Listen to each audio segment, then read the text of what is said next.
ونؤمن به ونتوكل عليه ونعوذ بالله من شرور أنفسنا ومن سيئات أعمالنا من يهده الله فلا مضل له ومن يضلل فلا هادي له وأشهد أن لا إله إلا الله وحده لا شريك له وأشهد أن محمدا عبده ورسوله.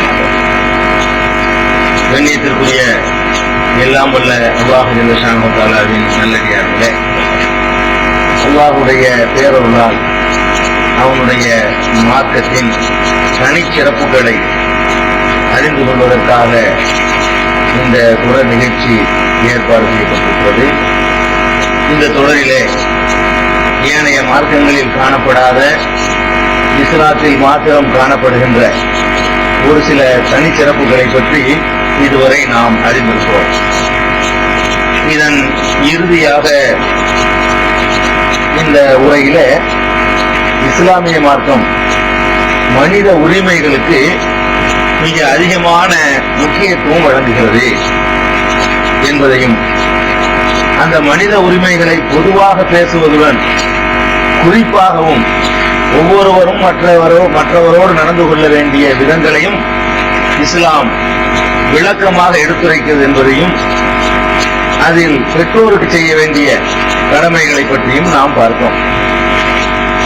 அந்த தொடர்ச்சியில ஒவ்வொரு மனிதரும் தமது வாழ்க்கையிலே சந்திக்கக்கூடிய, வாழ்க்கையிலே பெற்றுக்கொள்ளக்கூடிய வாழ்க்கை துணைவியரிடம் எப்படி நடந்து கொள்ள வேண்டும். வாழ்க்கை துணைவியர் என்றால் ஆண்கள் பெண்கள் ரெண்டு பேருக்கும், ஆண்களுடைய மனைவியரிடத்தில் எப்படி நடந்து கொள்ள வேண்டும், மனைவியர் கணவரிடத்தில் எப்படி நடந்து கொள்ள வேண்டும், ஒருவருக்கும் மற்றவரிடத்தில் இருக்கிற உரிமைகள் என்ன, ஒருவர் மற்றவருக்கு செய்ய வேண்டிய கடமைகள் என்ன, இவற்றையெல்லாம் கூட இஸ்லாமிய மார்க்கம் பேசுகின்ற அளவுக்கு எந்த மார்க்கம் பேசியதில்லை. அவங்கவுங்க ஒரு வழிமுறை பழக்க வழக்கத்தில் வேண்டுமானால் இது பெண்கள் செய்யணும், இது ஆண்கள் செய்யணும் என்று வலியுறுத்தியிருப்பாங்க, வரையறுத்திருப்பாங்க. மத ரீதியான போதனைகள் இருக்குமானா இருக்காது. பெண்களுக்கு என்னன்னு கண்டிப்பா நீங்க செய்யணும், கணவன்மார்களுக்கு மனைவியில் இப்படி இப்படி நடந்து கொள்ளணும் அப்படின்னு எந்த மதங்களிலும் இப்படி ஒரு விரிவான விளக்கமான அவசியமான அறிவுரையை காண முடியாது. இஸ்லாமிய மார்க்கம் மாத்திரம்தான் அப்படி ஒரு அறிவுரையை சொல்லுது. தனித்து வாழ முடியாத ஒரு மனிதனுக்கு உள்ளத்துக்கு அமைதி ஏற்படுத்துவதற்காக வேண்டி அல்லாஹ் உங்களுக்கு ஜோடியை ஏற்படுத்தி இருக்கிறான் என்று இந்த வாழ்க்கை துணை அமைவதற்கான நோக்கத்தில் இருந்து அல்லாஹ் ஆரம்பிக்கிறான். எதுக்குன்னா தஸ்குனு இலைஹா, உங்களுக்கு ஒரு ஜோடியை அல்லாஹ் அமைத்திருப்பது எதற்கு என்று சொன்னால், நீங்கள் அவர்களோடு கூடி ஒரு அமைதி பெறுவதற்காகத்தான்.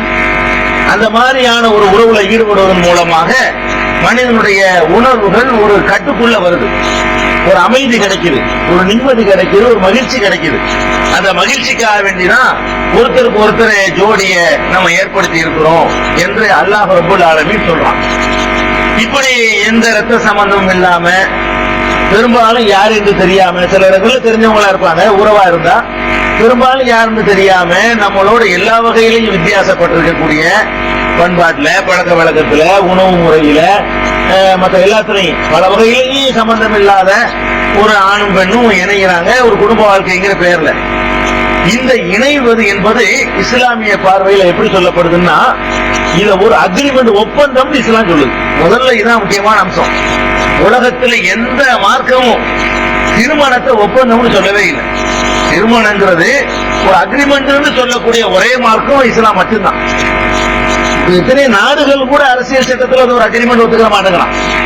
அக்ரிமெண்ட் இருந்தா தானே ரெண்டு பேருக்கும் உரிமைகள் கிடைக்கும். ஒரு அக்ரிமெண்ட் இல்லாம ஒரு ஃபார்மாலிட்டிக்கு சும்மா அன்னபீசியில் அனுபவிச்சுட்டா எனக்கு வேணாலும் போயிருமே.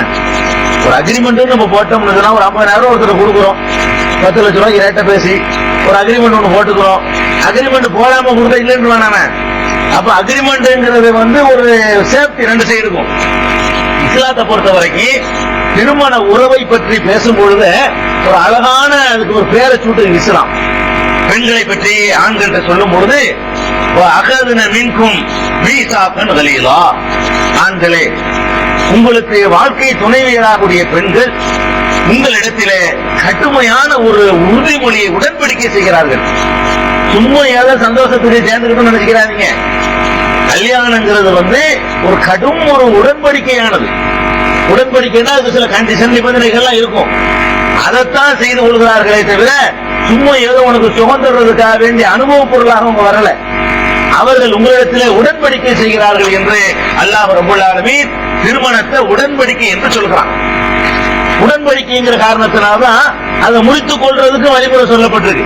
எந்த உடன்படிக்கையுமே முறிக்க முடியணும், அதுக்கு பேர் தான் உடன்படிக்கை. ஒரு உடன்படிக்கை செய்யறோம், அதை உடன்படிக்கையை மாத்துறத மாத்திக்கலாம். 2 பேர் விரும்பினாங்கன்னா, 2 பேர் விரும்பினாங்கன்னு சொன்னா இல்ல 2 பேர் விரும்பும் பொழுது மாத்திக்கிறதுக்கான வழிமுறைகள் இருக்கணும். அதனால திருமண ஒப்பந்தத்தை மாத்திக்கிறதுக்கான வாய்ப்புகள் கூட இஸ்லாத்துல தரப்பட்டிருக்கு. கல்லானாலும் கணவன், புல்லானாலும் புருஷன், அப்படி இஸ்லாம் சொல்லவே இல்லை. அவன் கல்லா இருந்தாலும் நீ அவனோட தான் வாழணும், உணர்வே இல்ல உசுரே இல்லாட்டாலும் சரி, உணர்வே இல்லாட்டாலும் சரி, அவன் எப்படி இருந்தாலும் பரவாயில்லை, அவன் தான் உனக்கு அப்படிங்கிற மாதிரி இஸ்லாம் சொல்லல. அந்த கண்டிஷன் எல்லாம் கரெக்டா நிறைவேறுதான்னு ஒருத்தர் பார்க்கணும். கணவன் மனைவி அந்த அக்ரிமெண்ட் படி நடக்கிறாளா, மனைவி கணவன் அப்படி நடக்கிறானா என்றெல்லாம் பார்த்து ஒருத்தருக்கு ஒருத்தர் அந்த அக்ரிமெண்டை பேணி நடக்கணும்னு சொல்லக்கூடிய ஒரு மார்க்கம் இஸ்லாமிய மார்க்கம். திருமணத்தை ஒரு வாழ்க்கை ஒப்பந்தம்னு சொல்லுது. இது ஒரு பெரிய அந்தஸ்து. வாழ்க்கை ஒப்பந்தம் சொல்லும் போதுங்க எப்படிப்பட்ட சம அந்தஸ்து பெண்களுக்கு கொடுக்கப்பட்டு நீங்க பார்க்கணும். இந்த விஷயத்துல ஒப்பந்தம் யார் யார் பண்ணுவோம்? மனுஷனும் 6 மாதம் பண்ணிக்கிறோமா? மனுஷன் மனுஷனோட அவன மாதிரி உள்ள ஒரு பைத்தியக்காரனோட சுயநிலை உள்ள ஒப்பந்தம் பண்ணுவானா? அப்ப பெண்களுக்கு ஆன்மா இருக்கா இல்லையான்னு சர்ச்சை பண்ணிட்டு இருந்த காலத்துல பெண்களுக்கு ஒப்பந்தம், பெண்ணு ஆணும் சேர்த்து அக்ரிமெண்ட் பண்றாங்க சமநிலையில் இருந்து. நீ எனக்கு சொல்லுது, நான் உனக்கு சொல்ல செய்வேன், ஒப்பந்தம் 2 பேரும் போட்டுக்கிறோம் கையெழுத்து அப்படிங்கிற லெவல்ல கொண்டாந்து நிப்பாட்டு பாருங்க. இது ஒரு பெரிய புரட்சி. இன்னைக்கும் சாதாரணமா கல்யாணம் ரெஜிஸ்டர் ஆபீஸ்ல பண்ணிட்டு போயிடுறாங்க. அந்த 1400 வருஷத்துக்கு முன்னாடி பாத்தீங்கன்னு சொன்னா இது பயங்கரமான புரட்சி. எவனும் இதை செய்ய துணிச்சல் வேண்டியதை செய்வதற்கு, இது சொல்வதற்கு பெருமானார் ஸல்லல்லாஹு அலைஹி வஸல்லம் கொடுக்கப்பட்ட மார்க்கத்துல கல்யாணங்கள் 2 பேரும் செய்து கொள்ளக்கூடிய உடன்படிக்கை என்று சொல்லி இருக்கு. நீங்க அதிலே கவனமா இருக்கணும். உடன்படிக்கை செஞ்சிருக்கிறோம், என்னென்ன உடன்படிக்கை செஞ்சிருக்கோம், 2வது வரும் உடன்படிக்கை என்னென்ன செய்யணும், எதுக்கெல்லாம் நீங்க உடன்படிக்கை போட்டிருக்கிறீங்க, அது 2வது வரும் விவரமா. ஆனா உடன்படிக்கை நீங்க ஒத்துக்கணும். கல்யாணங்கிறது உடன்படிக்கை. அந்த உடன்படிக்கை 2 பேரும் ஒரு 2 நாடு உடன்படிக்கை செஞ்சீங்கன்னா ஒரு நாடு மாத்திரம் பேணி நடக்காது. நீ மீறினா அவனு மீறுவான், நீ உடைஞ்ச அவனு உடைக்குவான், நீ ஒரு துரோகம் அவனு பண்ணுவான். 2 நாடு ஒரு அக்ரிமெண்ட் போட்டுச்சுன்னு சொன்னா நீ அவன் சேர்த்து நிறைவேற்றணும், அவன் மோசத்தை நிறைவேற்றணும். ஒவ்வொரு தடவை ஒரு காரியத்தை ஏற்றும் போதும் பேசும் போதும் சட்டம் கொண்டு வரும்போது இது நம்ம அக்ரிமெண்ட் பண்ணிருக்கிறோமே, அது கிடைச்சலாயிருமோ அப்படின்னு கவனிக்கணும். இந்த கவனத்தோடவே செயல்படுங்கிறதுக்காகத்தான் உறுதிமொழி ஒப்பந்தம், வாழ்க்கை ஒப்பந்தம்னே நம்ம திருமண பத்திரிகையோட அடிப்பாங்க. திருமண வாழ்க்கை ஒப்பந்தம் இப்படி எவனும் அடிக்க முடியாது, நம்ம மட்டும் தான் அடிக்க முடியும், முஸ்லிம்கள் மாத்திரம் தான் அடிக்க முடியும். இது ஒரு தனியான சிறப்பு. இந்த அக்ரிமெண்ட்ல கணவன் ஆண்கள் தங்களுக்கு வாழ்க்கை துணைவியா வரக்கூடிய பெண்களுக்கு என்னென்ன செய்ய கடமைப்பட்டிருக்கிறார், என்னென்ன அந்த ஒப்பந்தத்தில் அடங்குது, அதை நம்ம விரிவாக அல்லாஹ்வும் ரசூலும் சொல்றாங்க. என்னென்ன ஒருத்தர் செய்யணும், அது மாதிரி ஒரு பெண் ஆணுக்கு என்னென்ன செய்யணுங்கிறது வருது. முதல்ல ஆண்கள் எடுத்துக்கொள்வோம். இந்த விஷயத்துல நம்ம என்னென்ன செய்யணுங்கிறத சொல்றதுக்கு முன்னாடி ஒரு சில காரியங்களை நீங்க கவனத்துல கொள்ளுவாங்க. 2 பேரும் இந்த வாழ்க்கை ஒப்பந்தம் பண்றீங்க இல்ல, ஆணு பெண்ணு வாழ்க்கை ஒப்பந்தம் பண்ணிக்கிறீங்க. இந்த ஒப்பந்தத்துல அதிகமான சிரமத்துக்கு தயார் என்று முன் வரக்கூடியவர்கள் பெண்ணு தான். 2 பேர் ஒப்பந்தம் பண்றோம், அது உண்மைதான். அந்த ஒப்பந்தத்துல நிறைய தியாகங்கள் செய்வதாக சொல்லிட்டு வரக்கூடியவர்கள் யாருன்னு பாத்தீங்கன்னா பெண்கள் தான். ஆண்கள் இந்த ஒப்பந்தத்தினால பெருசா ஒண்ணு பாதிக்கப்படல. ஆண்கள் இந்த ஒப்பந்தத்தினால பெரிய லெவல்ல என்ன செய்யல, பாதிக்கப்பட. பெண்கள் பெரிய அளவுல பாதிக்கப்பட்டு உணர்ந்து பரவாயில்ல, பாதிக்கப்பட்டாலும் பரவாயில்ல அப்படிங்கிற கண்டிஷனோட வர்றாங்கன்னு சொன்னா அதை ஒவ்வொரு ஆண்மகன் முதல்ல உணரணும். இதெல்லாம் அல்லாஹ் ரசூல் சொல்லித்தான் உணரணும்னு வேண்டியதில்லை. கண்ணுக்கு முன்னாடி தெரிகிறதெல்லாம் போட்டுக்கிட்டு நெருப்பு சுடுங்கிறதெல்லாம் அல்லாஹ் சொல்லி தரணும், அது சுடுங்கள தெரியுமில்ல. அப்ப இந்த மாதிரி விஷயங்களை எல்லாம் நம்மளால விளைவிக்கிற முடியும். அப்ப 2 பேரும் சந்தோஷமா இருக்கிறீங்க. இந்த சந்தோஷமா இருப்பதற்காக வேண்டி நீங்க என்ன விலை கொடுக்குறீங்க, அவன் என்ன விலை கொடுக்குறான், அதை யோசிக்கணும்ல. 2 பேரும் சந்தோஷமா இருக்கிறதுக்காக வேண்டி நீங்க உங்க வீட்டுல இருப்பீங்க, ஆம்பளைன்னு சொல்லக்கூடிய நீங்க உங்க வீட்டுல இருப்பீங்க, உங்க தாய் தகப்பனோட இருப்பீங்க, உங்க அண்ணன் தம்பிகளோட இருப்பீங்க, அக்கா தங்கச்சிகளோட நீங்க வீட்டுல இருப்பீங்க. ஒரு பெண் என்ன செய்யறா, உங்களுக்கு வாழ்க்கை போடுறதுக்காக வேண்டி உங்களோட சந்தோஷமா இருக்கு. 2 பேரும் சந்தோஷமா இருக்க போறீங்க. ரெண்டு பேரும் சந்தோஷமா இருக்கிறதுக்காக வேண்டி சமமா போடலாம் ஒப்பந்தத்தை, இங்கிட்டு ஒரு வாரம் அங்கிட்டு ஒரு வாரம்னு. அப்படி கிடையாது. நம்ம எப்படி ஒப்பந்தத்துல வரும்போது எப்படி வருது, அந்த பெண்கள் தங்கள் தாய் தகப்பனை விட்டு நம்ம வீட்டுக்கு வர்றாங்க. தியாகத்தை பாருங்க. ரெண்டு பேரும் தான் சந்தோஷமா இருக்க போறோம், ரெண்டு பேரும் மகிழ்ச்சியா இருப்பதற்காக வேண்டி பெண்கள் அந்த அக்ரிமெண்ட் ஆரம்பமே தியாகத்துல வருது. அவங்க கூடுதலாக கொஞ்சம் விட்டு தர்றாங்க, கூடுதலா தியாகம் பண்றாங்க, இழக்கிறாங்க. அது என்ன இழப்பு?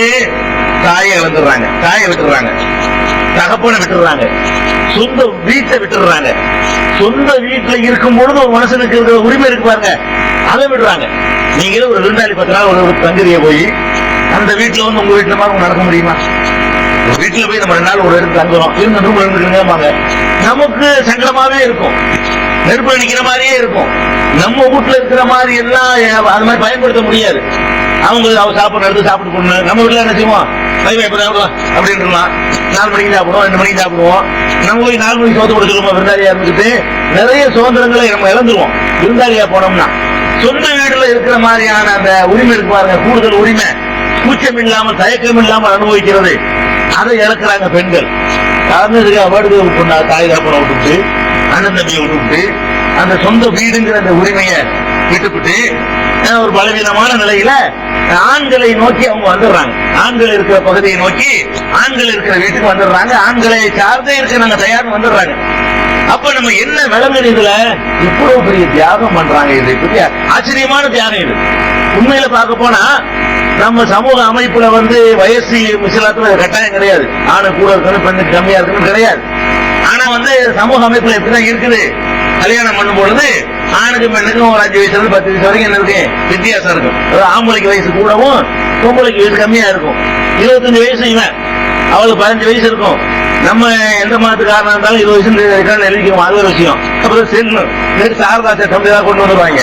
அதுக்காண்டி எல்லாரும் எல்லா மதத்திலையும் பண்றான், எல்லாரும் பண்ணிக்கிறான். அப்ப 15 வயசு 10 வயசு வித்தியாசம் இருக்கும். 25 வயசுல உள்ளவன் இவனுக்கு தாய் இருந்து வேணும், இவனை விட 10 வயசு கம்மியா இருக்கால, அவன் 15 வயசுல தாய் இருந்து இறந்துடுறான்.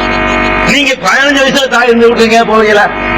வெளிநாட்டுக்கு போறா இருந்தா கூட உங்க அம்மா 15 வயசுல உங்களை அனுப்புவாங்களா? கொஞ்சம் யோசிச்சு பாருங்க, நெஞ்சில கை வச்சு ஒரு ஆம்பளை யோசிச்சு பாருங்க. 15 வயசுல உங்களை சம்பாதிக்கிறதுக்கு வெளிநாட்டுக்கு எங்க 2 வருஷத்துக்கு உங்க அம்மா அனுப்ப தயாரா இருப்பாங்களா? தயாரா இருக்க மாட்டாங்க. சில பகுதியில் 13 வயசுக்கு உங்களை கல்யாணம் பண்ணி போடுறாங்க. எங்க அனுப்பி விடுறாங்க? 13 வயசு பையனை யாராவது வெளிநாட்டுக்கு அனுப்புவாங்களா? இந்த தாய் தந்தையாவது தங்களை விட்டு பிரிச்சு நீ போயிட்டு வாடா சொல்லிங்க அனுப்புவாங்களா? அப்ப நம்மளை விட 10 வயசு 12 வயசு 8 வயசு எல்லாம் குறைவா இருக்கக்கூடிய ஒரு பெண்ணு, நம்மளை விட தாய் தந்தையோட அரவணைப்பு தேவைப்படுற வயசு. வயசு அடிப்படையில் பார்த்தோம்னா, வயசுங்கிற அடிப்படையில் பார்த்தோம்னா அவ்வளவு தேவையான வயசு. அப்ப அந்த மாதிரியான நேரத்துல அவங்க பிரிஞ்சு வர்றாங்க பாருங்க. 2 பேரும் ஒரே மாதிரி மகிழ்ச்சி, ஒரே மாதிரி சந்தோஷம், அந்த தாம்பத்திய வாழ்க்கையினால கிடைக்கிற நிம்மதி எல்லாம் 2 பேரும் கிடைக்குது. 2 பேரும் அடையும் பொழுது இவன் பெருசா இழந்தது அடையல, அவ அதை அடைகிறதுக்கு நிறைய இழக்கிறான். அவ அந்த சுகத்தை அடைவதற்காக வேண்டி என்ன செய்து நிறைய இழந்து வர்றான். அப்ப நம்ம என்ன பண்ணணும் தெரியுமா? இந்த இடத்துல ஏதோ ஹோஸ்டல் சோதனைக்கு வேண்டாம் நினைக்க கூடாது. வரும்பொழுது நல்ல ஒரு பார்வையோட இந்த பெண்ணை பத்தி நம்ம மனசுல பதிய வைக்கணும். ஒவ்வொரு ஆண்களை நினைச்சு பார்க்கணும். நம்ம தங்கச்சி அனுப்பி கொடுக்கும், நம்ம எப்படி இருந்தோம்? நம்ம தங்கச்சி நம்மளை விட்டு பிரிஞ்சு கல்யாணம் பண்ணி கொடுக்கும் போது, நம்ம மகளை புருஷன் வீட்டுக்கு அனுப்பும் போது நமக்கு என்ன மாதிரியான உணர்வுகள் இருந்துச்சு அப்படிங்கறதை எல்லாம் நம்ம நினைச்சு பார்க்கணும். இது சாதாரண விஷயம் கிடையாது. அப்ப அந்த மாதிரி தியாகம் பண்ணிட்டு வர்றான். பாருங்க, அந்த மாதிரியான ஒரு பெரிய தியாகம். அதே மாதிரி எடுத்துக்கிறேங்க, இப்ப நம்ம வீடுகள்ல நமக்குன்னு ஒரு உணவு பழக்கம் வச்சிருப்போம். அந்த உணவு பழக்கத்தின் அடிப்படையில தான் நம்ம வீட்டுல உணவுகள் நடக்கும். அந்த பெண்ணுடைய வீட்டுல வேற மாதிரி உணவு பழக்கம் இருக்கும். ராத்திரில டிஃபன் சாப்பிட்டு போடுப்பாங்க, அவங்க வீட்டு வழக்கம் வைங்க. உங்க வீட்டுல ராத்திரில சோறு தான் வைங்க. அவங்க எதுக்கு மாறிக்கிறேன்னு, உங்க வீட்டு பழக்கத்துக்கு மாறிக்கிறணும். உங்க வீட்டுல எல்லாருக்கும் சக்கரை வியாதின்னு வைங்க, சீனி கம்மியா போடுவீங்க. அவங்க நிறைய சீனி போட்டு சாப்பிட்டு இருப்பாங்க. அது அது சீனியாவது டீ போக்குவரத்து செஞ்சுக்கலாம். சோத்துக்கு தனிச்சோறாக்க முடியும். சோத்துல எல்லாம் பிரஷர் கேஸ், உப்பு போடக்கூடாதுன்னு தான். உங்க வீட்டுல உப்பு போடாம சாப்பிடுவீங்க. அதுவும் அதுக்கு பழகிக்கிறது. வரக்கூடிய பெண்ணு அது நிறைய உப்பு போட்டு, அதுக்கு ஒண்ணும் பிரஷர் கிடையாது, நல்லா தான் இருக்குது. உங்களுக்கு பிரஷர் இருக்கிறதுனால உங்களை அனுசரிக்கிறதுக்காக வேண்டி அது ஒண்ணு அதே மாதிரி உங்க வீட்டுல என்ன சோறோ அதுதான், என்ன பழக்கமோ பழைய சோறுனா பழைய சோறு தான், டிஃபன்னா டிஃபன் தான், ராத்திரில சோறுனா ராத்திரில சோறு தான், என்ன பழக்கமோ அப்படித்தான். 1 லிட்டர் வாங்கி 3 பேர் போட்டு டீ குடிச்சிருப்பாங்க அவங்க வீட்டுல. இங்க வந்து 100 மில்லியன் வாங்கி 7 பேர் போடுவீங்க, அதுக்கு பழகிற வேண்டியதா? அது என்ன பண்றது? உங்க வீட்டு பழக்கம் என்னவோ அதை செய்ய. சாதாரண தியாகமா இது? ஒரு மனிதன் தன்னுடைய எல்லா பழக்க வழக்கங்களையும் மாத்துறதுங்கிறது ரொம்ப கஷ்டம். அதை மாத்துறாங்க. பெண்கள் வந்து தாய் தந்தையெல்லாம் விட்டுட்டு வர்றாங்க. சில நேரங்கள் வெளியூர்ல பண்ணி கொடுத்தீங்கன்னா ஊரை விட்டுட்டு வர்றாங்க. கேட்க கூட நாதி இல்லாத ஊரை நம்பி போயிடறான். ஒரு ஊர் விட்டு ஒரு ஊரு, மாவட்டம் விட்டு மாவட்டம், மாநிலம் விட்டு மாநிலம், நாடு விட்டு நாடு, இப்படி எல்லாம் கூட திருமண தூரத்துக்கு போக போக அப்படி எல்லாம் கூட திருமணம் முடிச்சு கொடுக்குறோம். அப்ப இந்த பெண்களை பற்றி ஆண்களுக்கு தான் சொல்லணும். அதுதான் சொல்றேன், பெண்களை பற்றி ஆண்களுக்கும், ஆண்களை பற்றி பெண்களுக்கும் சொல்லணும். அப்பதான் அது யூஸ்ஃபுல்லா இருக்கு. பொம்பளைகிட்ட போய் பொம்பளை தியாகத்தை சொன்னா அது என்ன நன்மை இருக்கு? ஆம்பளைகளுக்கு சொன்னா பெண்கள் ஒழுங்கா நடத்துவாங்க. அதுக்கு ஆம்பளைகளை பற்றி பேச வேண்டியிருக்கு. பெண்களுடைய தியாகத்தை யாருதான் உணரணும்? நம்ம தான் உணரணும். அப்ப அந்த அளவுக்கு தியாகம் பண்ணி என்ன செய்யறாங்க? நம்ம வீட்டுக்கு வர, அது ஒரு தியாகம். அதாவது உணவு பழக்க வழக்கத்தையே மாத்திக்கிறாங்க, அது ஒரு தியாகம். ஊரு சொந்த மக்களை விட்டு வர்றாங்க, அது ஒரு தியாகம். சரி, வந்துடுறாங்க. வந்த உடனே பாருங்க, அதாவது 2 பேரும் ஒப்பந்தம், 2 பேரும் சமம். அப்ப புருஷன் முன்னாடி 2 பேரும் சந்தோஷமா இருக்க வேண்டியதான். இதுக்காக வேண்டிய அவங்க கொடுக்குற விலை என்ன தெரியுமா? உங்க வீட்டை அவதான் பெருக்கணும், உங்களுக்கு படுக்கிற பாயை அவதான் விரிக்கணும். நீங்க விரிச்சிட மாட்டிய, நீங்க படுக்கிறது கூட பாய் என்ன செய்யணும்? அவதான் விரிக்கணும். உங்களுக்கு மட்டுமா? உங்களை பெற்றதுக்காக உங்க தாய் தந்தைக்கும் சேர்த்து, உங்களுக்கு அக்கா தங்கச்சி இருந்து அதுக்கும் சேர்த்து, உங்களுக்கு அக்கா தங்கச்சி வீட்டுல இருந்துச்சுன்னா வாழை வெட்டிய வந்து கிடக்கும், அதுக்கும் சேர்த்து, அதுக்கும் சேர்த்து என்ன செய்யணும்? அது தொண்டு செய்யணும். இல்லைன்னா அது அவ்வளவு சகிச்சுக்கிறது பாருங்க. இவ்வளவையும் வந்து அது ஒரு விகாரமா எடுத்துக்கொள்ளாம, அது ஒரு பெருசா எடுத்துக்கொள்ளாம அப்படியே வெண்டு விழுங்கி சகித்துக் கொள்றாங்க பாருங்க. இதெல்லாம் உணரணும். ஆண்கள் உணர்வதில்லை. என்னவோ நீங்க ரொம்ப கேர்லெஸ்ஸாகவும், பெண்களை ரொம்ப மட்டமாகவும், அவளுக்கு எந்த ஒண்ணும் இல்லாம ஒரு நாதி இல்லாம வந்திருக்காங்க மாதிரி நடத்துறோம். எல்லா ஆண்களுமே பெண்கள் விஷயத்துல நடத்துற கொடுமைக்கு அல்லாது நிறைய கேள்வி கேட்பான். எந்த ஆம்பளையும் பொம்பளைய வந்து ஒழுங்கா நடத்துறது கிடையாது. அவங்களுக்கு நம்ம கூடுதலான என்ன செய்யணும்? ரொம்ப யாரும் நமக்கு அப்படி தியாகம் செய்ய முடியாது. நம்ம கூட பிறந்த அண்ணன் தம்பி கூட இப்படி ஒரு தியாகம் செய்ய மாட்டாங்க. ரத்த சம்பந்தம் இல்லதான். கூட பிறந்த அண்ணன் தம்பி அக்கா தங்கச்சி கூட உங்களுக்காக வேண்டி இவ்வளவு தியாகம்லாம் பண்ண மாட்டாங்க. போய் சிந்தா போ, நீ அவங்க படுத்துக்கலாம். நீ சாப்பிடலன்னா அவளும் சாப்பிடாம படுத்துக்குவா. ஒருத்தன் சாப்பிடாதனால அவன் அக்கா சாப்பிடாம படுக்கவே மாட்டான். நீ சாப்பிடாத அவன் தங்கச்சி சாப்பிடாம படுக்காது. நீ சாப்பிடாட்டி உன் அண்ணன் தம்பி சாப்பிடாம படுக்க மாட்டாங்க. எப்படி அவங்க எல்லாத்துலயும் இறங்கத போகணும்னு விரும்புறாங்க. நம்ம தான் அந்த அளவுக்கு போறது இல்லை. ஆண்கள்ட்ட தான் அந்த மாதிரியான அந்த புரிந்து கொள்ளக்கூடிய ஒரு அடிப்படையில காரணம் என்ன தெரியுமா? அந்த ஆரம்பம் சரியில்லை. ஆரம்பத்துல என்னமோ டவுரியை கொடுத்து பேரம் பேசி, அப்ப என்னமோ ஒரு வேண்டாத ஒரு சரக்கு மாதிரிதான் காசு கொடுக்கணும், விற்கப்படுறோம். அப்ப விளைக்கிறது கழிவிட்டு கிடைக்க போல இருக்கு. ஆனா ரூபாய் தந்து பொண்ணு தர்றாங்க அப்படி நினைச்சுக்கிட்டாங்க. இவன் காசு கொடுத்து வாங்கியிருந்தாங்க, இவன் மகர் கொடுத்திருந்தான்னா வரும்போது ஒரு இமேஜ் வரும். 1 ரூபா 1 லட்ச ரூபா 5 லட்ச ரூபா கொடுத்து மகர் கொடுத்து கல்யாணம் பண்ணிருக்கோம், ஒரு மரியாதை வரும். அதுக்கு நல்ல மரியாதை நடத்தப்படுறாங்க. இங்க என்ன? காசையும் தந்து உனக்கு ஒரு பொண்ணையும் தர்றாங்கன்னா சீப்பிட்டு கிடைக்குது, மலிவா கிடைக்குது. என்ன அதான் ஆரம்பத்துல வந்த கெட்ட பழக்கம். இந்த டவுரியில வர்றது எல்லாத்துக்கும் காரணம் என்ன? இந்த கொடுமை அம்மா அப்பா எல்லாம் சேர்ந்து இந்த கொடுமையை செய்யறாங்களா? அதனால இந்த மனிதாபிமானம் சுத்தமான முடியும். ஆரம்பத்துல எடுபட்டு போயிடுது. ஆரம்பத்திலே மனிதாபிமானம் எடுபட்டு போனா கடைசி வரைக்கும் அப்படித்தானே? அப்ப இந்த பெண்களுடைய இந்த உரிமையை பூரா பறிச்சு போறோம். அவ்வளவு பெரிய தியாகம் பண்ணிட்டாக்க இந்த குடும்ப வாழ்க்கை நிற்படுறாங்க. அதுக்கப்புறம் சந்தோஷமா இருக்கும் பொழுது அவங்க கர்ப்பிணி ஆகுறாங்க. கர்ப்பிணி ஆகுறதுங்கிறது சும்மா 2 பேருக்கும் வாரிசு. 2 பேருக்கும் வாரிசுன்னு சும்மா சொல்லிக்கிற வேண்டியதான். அபிஷேகம் எடுத்தா நமக்கு தான் வாரிசு. உங்க பேர் என்னன்னு அப்ப பேர் தான் கேட்கலாம். அம்மா பேர் எந்த பள்ளி கொடுத்தும் கேட்க மாட்டான், எந்த ரெக்கார்ட்லயும் கேட்க அம்மா கேட்கவே மாட்டான். என்ன கேட்பான்? இவர் ரொம்ப கஷ்டப்பட்டு பெற்றார்கள், அதுக்காக இவர் பேர் தான் சொல்லணும். ரொம்ப கஷ்டப்பட்டு 10 மாதம் சுமந்து பெற்றதுக்காக வேண்டி அந்த குழந்தை உருவாதுல இவனுடைய பங்கு ரொம்ப கம்மி, சின்ன பங்கு இவனுடைய பங்கு. அதுல 99% பங்கு யாருக்கு இருக்குது? அவளுக்கு தான் இருக்குது. என்னமோ ஏன் பிள்ளைன்றான். டவுரி டைவர்ஸ் ஆகிட்டா கூட அடுத்த பிள்ளை தான் கஷ்டப்பட்டு பெற்ற மாதிரி அவளுக்கு தான் கூடுதல் உரிமை இருக்குங்கிறது கூட விளங்க மாட்டேங்குது. அப்ப அந்த மாதிரி அந்த கர்ப்பிணி ஆனதுல இருந்து நீங்க பாருங்க, நம்மளோட சின்ன வயசுல இருக்கக்கூடிய ஒருத்தி நம்ம வாரிசு சுமந்ததுக்காக வேண்டி, நம்மோட சந்தோஷம் அனுபவிச்சதுக்காக வேண்டி அவ ஒரு குழந்தைக்கு தாயாயிட்டா, குழந்தைய சுமந்துட்டான்னு சொன்னா எவ்வளவு கஷ்டம் நினைச்சு பாக்குறீங்களா? நடக்க முடியாது, ஓட முடியாது, ஆட முடியாது, திங்க முடியாது, நினைச்சு திங்கிட்டு ஆடுவா. நீ நல்ல மேய்வர் அவ நினைச்சுவா போய் வாந்தி எடுப்பா இருக்கா இல்லையா? அதை சாப்பிட முடியும். யோசிச்சு பார்க்க வேணாமா? பெண்ணு சாப்பிட்டுட்டு போய் அப்படி உள்ள தங்க அந்த மசக்கைங்கிறாங்கல்ல, அந்த நேரங்கள்ல எது சாப்பிட்டாலும் வந்து உள்ள தங்காது. அது மாதிரி ஓட முடியல, படுக்க முடியாது, ஆட முடியாது, ஒரே மாதிரி சைஸ்ல படுக்கணும். நீ ரொம்ப படுப்ப, மலர்ந்து படுப்ப, அப்படியும் படுப்ப, அப்படியும் படுப்ப. அது மாதிரிலாம் ஒரு குறிப்பிட்ட காலத்துல ஒரு பெண்ணுக்கு படுக்க முடியுமா? அந்த பெருசா அந்த கர்ப்பத்தை சுமந்து இருக்கிற காலத்துல முடியுமா? யோசிச்சு பார்க்கணும்ல. இதையெல்லாம் அல்லாஹ் வந்து தாய் தந்தை சொல்லும் பொழுது அதையெல்லாம் சொல்லி காட்டலாம். ரொம்ப கமலத்து உம்முஹு வஹனன், ஒரு குழந்தைய ஒரு தாய் சுமக்கிறது ரொம்ப சிரமத்துக்கு மேல சிரமப்பட்டு சுமக்கிறா, லேசான சிரமம் இல்லை அப்படின்னு சொல்ற அளவுக்கு ரொம்ப கஷ்டம். அப்ப இந்த கஷ்டத்திலேயே மகா கஷ்டம் எதுன்னு கேட்டா இந்த குழந்தைய சுமக்கிறது தான் இவ்வளவு பெரிய கஷ்டம். ஏன்னா சும்மா நாங்க ஒரு 50 கிராம் அளவு ஒரு கட்டி வந்தா தாங்க முடியல, வலிக்கிறோம். எல்லா நேரமும் ஒரு வெயிட்ட சுமந்துக்கிட்டு எல்லா நேரமும் அதை நடக்கிறத சும்மா லேசப்பட்ட காரியமா? அல்லா அப்படி அதை தாங்குற மாதிரி அமைச்சு வச்சுட்டு அவங்களுக்கு மன வலிமையும் கொடுத்துருக்கலாம், அதை தாங்கிக்கிறாங்க. அப்ப நம்ம அதை நம்ம யோசிச்சு பார்க்கணும். இதெல்லாம் அவங்களுக்கு அல்ல ஏன் சில கடமைகள் நமக்கு தந்திருக்காங்கிறதுக்கு முன்னாடி இதுகளையெல்லாம் நினைச்சு பார்த்து அவங்க வாழ்க்கை துணை கடுமையான உடன்படிக்கைன்னு ஏன் எல்லாம் சொன்னாலும் விளங்கிக்கலாம். இதுக்கு இந்த கல்யாண உறவை பற்றி சொல்லும்போது கடும் உடன்படிக்கைங்கிறான். ஏதோ வந்தா வந்து போனா போதுங்கிற மாதிரி ஒரு காரியம் இல்லையே. ஏதோ மளிகைகள்ல மிளகா வந்து ஒத்தமொழி வாங்குற மாதிரி நினைச்சிட்டு கல்யாணங்கிறது அந்த மாதிரி இல்லப்பா. இது ஒரு கடுமையான விஷயம், கடுமையான அக்ரிமெண்ட் இருக்குது இதுல அப்படிங்கறத விளங்கிறதா இதெல்லாம் நீங்க சிந்திச்சு பார்க்கணும். அது மாதிரி அவ பிரசவமா ஒரு பிரசவிக்கிறார், குழந்தையை பெற்றெடுக்கிறார். அது சும்மா சின்ன காரியமா? குழந்தையை பெற்றெடுக்கிறது என்பது ரொம்ப ஒரு லேசான காரியமா? அதுக்கு நிகரான வேதனை உலகத்துல கிடையவே கிடையாது. அனுபவிச்சவங்களும் தெரியும். அந்த வேதனைக்கு பிறகு அல்ல என்ன செய்யறான்? அதுல ஒரு பெரிய அற்புதத்தை சமத்தான். அவன் அற்புதத்தை பாருங்க. அவ்வளவு வேதனைப்பட்டு குழந்தை பெற்றுட்டு அது குழந்தை மேல வெறுப்பு வரணும். பிள்ளை என்ன கேட்பான்? அந்த வேதனை அடுத்த நிமிஷம் மறக்கிற அளவுக்கு அவ்வளவு பெரிய டெக்னிக்கல் ஹக்கீம், நுணுக்கமானவன் அல்ல. அந்த மாதிரியான சில வேலைகள் எல்லாம் பண்ணி செஞ்சிடறான். ஆனா அந்த கஷ்டத்தை நீங்க மறுபிறவிங்கிறாங்கல்ல. பிரசவங்கிறது வந்து மரணத்தினுடைய எல்லையை தொகுத்துட்டு மரணத்தினுடைய வாசல போய் தட்டி திரும்பிட்டு வர்றது. பிரசவத்துக்கு கூட குறைச்சிக்கிட்டாருன்னு சொன்னா அவ்வளவு பெரிய கஷ்டமான ஒரு வேலை. அப்ப அந்த வேலையை அவ செய்யறான். எதனால இதெல்லாம்? அவன் கல்யாணம் பண்ண வந்ததுக்கு இந்த கதி வருமா? உன்னோட உனக்கு சுகந்தரத்துக்கு இந்த தாய் விட்டுட்டு வரலன்னு அது வருமா? அப்ப 2 பேரும் சுகமா இருக்கிறதுக்கு அது கூட கஷ்டப்படுறாளுங்கும் போது நம்ம என்ன செய்யணும்? பார்த்து பூர்த்தி செய்யணும். என்ன வேணும் சொல்லு, எது வேணாலும் தர்றேன் அப்படிங்கிற அளவுக்கு நடத்தணுமா இல்லையா? அப்படி நடத்துறது இல்லை. இன்னும் எதுக்கு இதெல்லாம் சொல்லணும்னு கேட்டா, குறிப்பா வந்து இப்படி எல்லாம் நீங்க நடத்தாம இருப்பதற்கு உங்களுடைய பெற்றோர்கள் காரணமா இருக்கிறாங்க.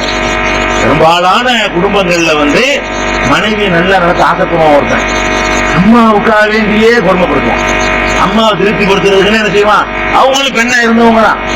அவங்க ஏதாவது என்னன்னு கேட்டா அந்த ஒரு பழமொழி சொல்லுவாங்க, யாம்பற்ற இன்பம் பெருகை வையகம்ங்கிற மாதிரி. நான் மட்டும் அப்படின்னு சொல்லி உங்களுக்கு நினைப்பு. நான் மட்டும் அந்த அதாவது ஏமாவே எப்படி பண்ணா, அதாவது நம்ம ஒரு கஷ்டப்பட்டோம்னா எல்லாரும் கற்கிற பாடம் வேற, இந்த தாய்மார்கள் கற்கிற பாடமே வேற. நம்ம ஒரு ஜெயில போய் கஷ்டப்பட்டோம்னு வைங்க, அப்ப நம்ம ஒரு முடிவு பண்ணிக்குவோம்.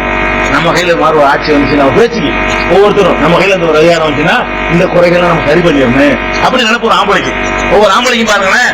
அண்ணாதுரை ஜெயில இருந்தாரு, ஜெயில இருக்கும்போது கக்கூஸ் எல்லாம் கிடையாது. ஜெயில அந்த காலத்துல எல்லாம் சட்டியை வச்சிருப்பாங்க. சட்டியில வச்சுட்டு அதுல மனதில கழிச்சு வச்சுக்கிற தலைமாட்டில கேட்டு திறந்தோன்னு கொண்டு கொத்தணும்.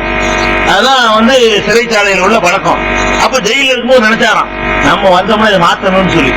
ஆமா, அடுத்து அந்த மாதிரி படக்கூடாது. உள்ளே கக்கூஸ் ஜெயில தனியாக ரூம்ல அடைச்சிடுறாங்கல்ல. அவர் ஆட்சி வந்து என்ன பண்ணார்? சிறைகளை சீர்திருத்தம் பண்றோம்னு சொல்லி சிறைச்சாலைக்குள்ள கக்கூஸ் எல்லாம் பிளஸ் அவுட் எல்லாம் போட்டு அந்த கக்கூஸ் ஏற்பாடு பண்ணாரு. அப்படி இருந்து அவர் இருந்த சிறை வந்து அவர் இருந்த அறை இன்னைக்கு வந்து அந்த கக்கூஸ் எல்லாம் பழைய மெத்தட்ல பாதுகாத்து வச்சிருக்காங்க. வேலூருக்கு போனவங்களுக்கு தெரியும். வேலூர் ஜெயிலுக்கு போனவங்களுக்கு அந்த அவருடைய இது வந்து அண்ணாதுரை இருந்த இடம் எழுதி போட்டு வச்சிருக்காங்க. அண்ணாதுரை இருந்த இடம்ன்றால என்ன இருக்காது, வெறும் நடந்தா இருக்கும், கக்கூஸ் இருக்காது, கட்டி உள்ள இருக்கும். அதை யாபமா வச்சிருக்காங்க. அந்த ஒரு ரூம் மட்டும், பாக்கி எல்லாத்துக்கும் கக்கூஸ் வசதி பண்ணிட்டு அந்த ஒரு ரூம் மட்டும் அப்படி வச்சிருக்காங்க. அதை நம்ம கண்ணாலே பார்த்தோம். அப்ப நம்ம ஒரு கஷ்டப்பட்டோம்னு சொன்னா நமக்கு பிந்தி வரக்கூடிய ஆளுக்கு கஷ்டப்படக்கூடாதுன்னு நமக்கு நினைப்பு வரும். பொம்பளைகளுக்கு இருக்க அவங்க கஷ்டப்பட்டான்னு வைங்களேன், இதே மாதிரி நம்ம 4 பேர் மிதிக்கணும். பொம்பளைக்குப்பா அவங்கள யாராவது மிதிச்சா இது மாதிரி மத்தவங்களுக்கு மிதிக்க கூடாது அப்படி நினைக்கவே மாட்டாங்க எல்லா பொம்பளையும். இப்ப மருமகளா இருக்கும்போது பேசுறாங்களே, எந்த பெண்களுக்கு பேசுறோமோ அந்த பெண்கள் மாமியார பொம்பளை நினைப்பாங்க. எந்த பெண்களை நீங்க நல்லா நடத்துன்னு உங்களுக்கு பேசுறோமோ இந்த பெண்கள் நாளைக்கு மாமியார கோவத்துல போறாங்க. அப்ப இவங்க மருமகளா கொஞ்சம் நடத்துவாங்க. இது பெண்களோட இந்த சுபாவத்தை மாத்திக்கணும். கெட்ட என்ன இது? இது ஆணுக்கு பெண்ணுக்குள்ள உடற்குறையே செஞ்சு பாத்தீங்கன்னா ரொம்ப பெரிய எப்படிதான் எல்லாத்துலயும் பாக்குறாங்க. எல்லாத்துலயுமே அது அடுத்த மிதிக்கணும், நாசமாக்கணும் அப்படின்னு நினைப்பு வரும். அப்ப ஒவ்வொரு பெண்ணும் இன்றைக்கு நம்ம என்ன கொடுமைகளை சொல்றோமோ அதெல்லாம் அவங்க இளமையா இருந்து அனுபவிச்சவங்க தான். ஒவ்வொரு மாமியார்களும் மருமகளா இருந்தவங்க தானே. இந்த மாமியார் ஒரு வீட்டு மருமகள் தானங்க. அப்ப மருமகளா இருக்கும்போது நம்ம இப்படிலாம் பண்ணாங்களே, நாம நம்ம மருமகளை வித்தியாசமா நடத்தி காட்டி நல்ல பேர் வாங்கணும். அந்த கொடுமை நம்ம பண்ணக்கூடாதுல பாடப்படுத்த படிக்கிறது இல்லை. அவங்க போட்டு சாவி கொடுத்து கிளப்புறது. அப்படி கிளப்புனா நாம தான் ஆம்பளை கரெக்டா இருக்கணும். தாய் சொல்றாங்கிறதுக்கான அக்கிரமம் செய்யக்கூடாது. நம்ம அன்னைக்கு நேரத்தை சொல்லியிருக்கிறோம், தாய்மார்களோ தந்தையோ சொல்றதுக்காக வேண்டிய அநியாயம் செய்யறதுக்கு நமக்கு அனுமதி கிடையாது, அக்கிரமம் பண்றதுக்கு அனுமதி கிடையாது. அப்ப அந்த மாதிரியான பிரசவத்தை நேரத்தில் படுற கஷ்டத்தை நினைச்சு பார்க்கணும். பிரசவித்த பிறகு தூக்கத்தை மறந்தவ தியாகம் பண்ணக்கூடிய கண்ணு முன்னாடி பார்க்கணும், நினைச்சு பார்க்கணும். நம்ம தூங்கிட்டு இருப்போம், ரொமுளிப்பா குழந்தைக்கு பால் கொடுப்பா, அதை குளிப்பாட்டுவா, அதுக்கு ட்ரெஸ் பண்றா, அதுக்கு இடையில உனக்கு சோறாக்கணும், கறியாக்கணும், பிள்ளை எல்லாமே. ஒரு பிள்ளை பள்ளிக்கூடத்துக்கு அனுப்பணும், ஒரு பிள்ளைக்கு இது பண்ணணும், எல்லாம் கொஞ்சம் நெஞ்ச வேலை கிடையாது. இவ்வளவு வேலைகளையும் கண்ணு முன்னாடி பாக்குறோங்க, கண்ணு முன்னாடி பாக்குறோம். அப்ப இந்த இதெல்லாம் பார்க்கும்போது மனுஷனுக்கு என்ன வரணுமோ அது வருது. ஆண்களுக்கு இதெல்லாம் பார்க்கக்கூடிய நேரத்துல உனக்கு என்ன வரணும்? ஒரு வேலைக்காரி இப்படி செஞ்சா நமக்கு எவ்வளவு சம்பளம் கொடுக்கணும், இவ்வளவு வேலையும் செஞ்சா. இந்த வேலையும் செஞ்சுக்கிட்டு பிள்ளைக்கு சந்தோஷம் தர்றான். நீ கொடுக்குற சோத்தத்துல ஒண்ணும் கிடையாது. நல்லா யோசிச்சு பாரு. இவ்வளவு வேலை ஒரு குழந்தை, அதாவது மனைவி இறந்தோட விளம்பரம், வரி விளம்பரம் பார்த்தா தெரியுது. மனைவி இறந்தோட 2 குழந்தைகள் இருப்பான். 2 குழந்தைகளை கவனிப்பதற்காக வேண்டி 50 வயசுக்கு மேற்பட்ட பெண் தேவை, 2500 ரூபாய் சம்பளம், சாப்பாடு. 2 குழந்தைக்கு என்ன கொடுக்குறாங்க? இப்ப 2 குழந்தைய பராமரிக்கிறதுக்கு வரி விளம்பரம் பொண்டாட்டி போனோன்னு அருமை தெரியுது. பொண்டாட்டி போனோன்னு விளம்பரம் கொடுக்குறான். 2500 ரூபாய் சம்பளம் கொடுப்பாராம், பிளஸ் சோறும் கொடுப்பாராம். அவன் பொண்டாட்டிக்கு 2500 ரூபாய் கொடுத்தியா? நீ சோறு மட்டும் தானே கொடுத்த. இதுக்கு மேல கூடுதல் வேலை பண்ணால பொண்டாட்டிங்கிறவ, இதுக்கு மேல கூட வேலை பார்த்திருக்கிறான். 2 பிள்ளையும் பார்த்து, உன்னையும் பார்த்து, உனக்கு உடல் சுகமும் தந்து இவ்வளவும் பண்ணி இருக்கிறான். இவ்வளவு பண்ணுனதுக்கு நீ கொடுத்த சோத்துக்கு மேல என்ன? அப்ப இந்த பொண்டாட்டி போனோன்னு என்ன செய்யற? இந்த மாதிரி எல்லாம் விளம்பரம் பண்றாங்க. வயதான என் தாயை கவனிப்பதற்கு 4000 ரூபாய் சம்பளம். விளம்பரம், வரி விளம்பரம் படிப்பான என்னென்ன மாதிரி வித்தியாசம் எல்லாம் வருதுங்கிறதுக்காக வேண்டி எல்லாத்தையும் உட்காந்து படிக்கிறது மெனக்கிட்டு. அதுல பார்த்தா இப்படி விளம்பரங்கள், வரி விளம்பரம் வருது. வயதான தாயை கவனிப்பதற்காக வேண்டி 4000 ரூபாய் சம்பளம் தரப்படும்.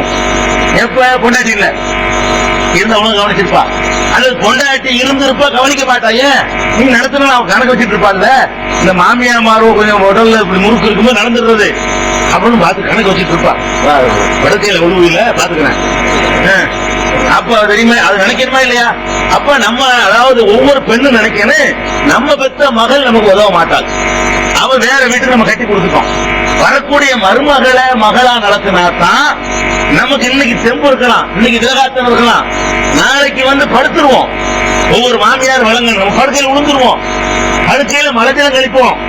உங்க மகளுக்கு வந்து சேவை செய்யறதுக்கு மருமம் அனுப்பிவிட்டோம், சும்மா உட்கார்ந்து இருக்க மாட்டான், முன்னாடி போறான்டுவான். உங்களோட இருக்கக்கூடியவ யாருன்னு கேட்டா உங்க மருமக தான். அப்ப அந்த மருமக வந்து நாளைக்கு நம்ம தள்ளாத வயசுல நமக்கு மனப்பூர்வமா உதவி செய்யணும், நம்மளை கவனிக்கணும், எடுக்கணும், துடைக்கணும், கழுவணும், நமக்கு ட்ரெஸ் பண்ணணும், நம்ம அறுவறுப்பா நினைக்க கூடாது. இந்த சுயநலம் இருந்தா கூட ஒழுங்கா நடத்தணுமா இல்லையாங்க? அப்படி இந்த மாமியார்களுக்கு இந்த புத்தி வரவே மாட்டேங்குது. மருமகளை நடத்துறதுல வந்து ரொம்ப அக்கிரமம். பல குடும்பங்கள்ல பார்த்தோம்னா என்னமோ ஒரு எதிரியே வந்து அதான், வேற யாரும் எதிரி கிடையாது. ஒவ்வொரு மாமியாருக்கும் வந்து அபுஜைகள் பிறவணும் அதெல்லாம் கிடையாது. ஃபர்ஸ்ட் அவங்களுக்கு முதல் எதிரி யாருன்னு கேட்டா சீட்டானுக்கெல்லாம் மேல யாருன்னு கேட்டா மருமகதான். மருமகளுக்கு மாமியார் எதிரி, மாமியாருக்கு மருமகை எதிரி. ஒரு வீட்டுல உட்கார்ந்துக்கிட்டு அவ்வளவு பெரிய மோசமான ஒரு நிலை. குடும்பத்துல சந்தோஷம், இவனுக்கு சந்தோஷமே இருக்காது. ஆம்பளை இருக்கிறவனுக்கு இங்க போய் இவன் இது சொல்ல, அந்த காலம் சொல்ல, இவனுக்கு பைத்தியம் முடிக்க உள்ள ஓடி போயிடுவான். நடக்கவே இல்லையா குடும்ப வாழ்க்கையில? இதெல்லாம் வந்து அறிவு இல்லாம செய்யறது. பெண்கள் முதல்ல எல்லாம் கேள்வி கேட்பான். நம்மளை நம்பி வந்திருக்கிறாங்க, நம்ம அடைக்கலமா பெற்றிருக்கிறோம். அவங்க அந்த அறிவுகள் 2வது வருவோம். இந்த கஷ்டங்களை நீ விளைவிக்கணும், ஒவ்வொரு ஆண்மானும் விளைவிக்கணும், ஒவ்வொரு மாமியார்கள் விளைவிக்கணும். அப்ப எப்படி விளங்கனே? நம்மளும் இந்த மாதிரி இருந்தோம், நம்மளுக்கு படுத்துனாங்க, இந்த மாதிரி வேணாம், இந்த கஷ்டம் வேணாம், நம்ம ஒண்ணு செஞ்சோம்னாங்க நல்லது. அதே மாதிரி வந்து அது சொல்றாங்க ரசூலுல்லாஹி இர்ஹமு மன் ஃபில் அர்தி யர்ஹமுக்கும் மன் ஃபிஸ் ஸமா. நம்ம பூமியில் உள்ளவர்கள் மீது நீங்க இரக்கம் காட்டுங்க, வானத்துல உள்ளவன் அல்லாஹ் உங்களுக்கு இரக்கம் காட்டுவான். நீங்க இந்த இரக்கம் காட்டுறதுனால அல்லாஹ்வுடைய ரஹ்மத் உங்களுக்கு கிடைச்சு போயிடுது. நீங்க தள்ளாத வயசுல வந்து உங்களுக்கு அல்லாஹ்வுடைய அருள் எந்த வகையிலாவது கிடைக்கும். நீங்க நாசப்பட்டு நாரி கிடக்க மாட்டீங்க. அந்த அளவுக்கு அல்லாஹ்வுடைய கிருபை கிடைக்கும். அதை விளங்கி அல்லாஹ் நம்மளை நல்லா வைக்கணும் அப்படிங்கறத விளங்கி மாமியார்மார்கள் நடந்துக்கணும். இப்ப இளைஞர்களுக்கு வருவோம். இந்த மாதிரி குழந்தைய பராமரிக்கிற கஷ்டம், குழந்தைய வளர்க்கிற கஷ்டம், அதை பள்ளிக்கூடத்துக்கு அனுப்புற கஷ்டம், அதுக்கு சோறாக்குற கஷ்டம், அதுலயும் பிள்ளைகள் உள்ள 2-3 வகையா தரமா இருந்துச்சுன்னா பெரிய கஷ்டம். ஒருத்தர் மீன் திங்க மாட்டாமா, ஒருத்தர் கறி திங்க மாட்டாமா, ஒருத்தர் சாம்பார் தான் வேணுமா, 3 வகையா அதை பண்ணிக்கிட்டு இருக்கணும். அதுல 2-3 நோயாளி இருந்த குடும்பத்தில் இருந்தாங்கன்னு அவ உப்பு இல்லாம ஒண்ணு, அப்புறம் சக்கரை இல்லாம ஒண்ணு, அப்புறம் தக்காளி பழம் இல்லாம ஒண்ணு, இப்படி வெரைட்டியா என்ன செய்யணும். இதெல்லாம் வந்ததுக்கு எவனும் செய்ய முடியாது. ஒரு பெண்ண எல்லாம் வந்து இந்த குடும்ப வாழ்க்கைங்கிறத பின்னி விட்டு சாதாரண ஒரு பொம்பளை செய்ய மாட்டா. இந்த குடும்ப வாழ்க்கைங்கிற அந்த சந்தோஷத்தை கொடுத்து அதுல பின்னி விட்டு அவ விரும்பி அதை ஒரு வெறுப்பு இல்லாம செய்யற அளவுக்கு அல்லாஹ் பரிசு வச்சுக்கிட்டான். நீங்க அல்லாஹ்வுக்கு அதுக்கு நன்றி செலுத்தணும். அப்ப இந்த பெண் நடக்கிறதுக்கு நம்ம எப்படி நடக்கணும் யோசிச்சு பார்க்க வேணாமா? பெருமானார் ஸல்லல்லாஹு அலைஹி வஸல்லம் அவர்கள் ஹஜ்ஜத்துல் விதா கடைசி ஹஜ்ஜில அவங்க சொல்றாங்க பாருங்க, அலா கடைசி உரை என்னன்னு சொல்லணுமோ எல்லாத்தையும் சொன்னாங்களே அந்த உரை மக்களுக்கு சொல்ல வேண்டியதெல்லாம் தொகுத்து 23 வருஷ காலமா என்னென்னவா சொன்னாங்களோ அதுல முக்கியமானது எல்லாம் தொகுத்து ஒரு பயான், கடைசி பயான் அதை நிகழ்த்துறாங்க பெருமானார் ஸல்லல்லாஹு அலைஹி வஸல்லம் அவர்கள். அதுல என்ன சொல்றாங்கன்னு கேட்டா,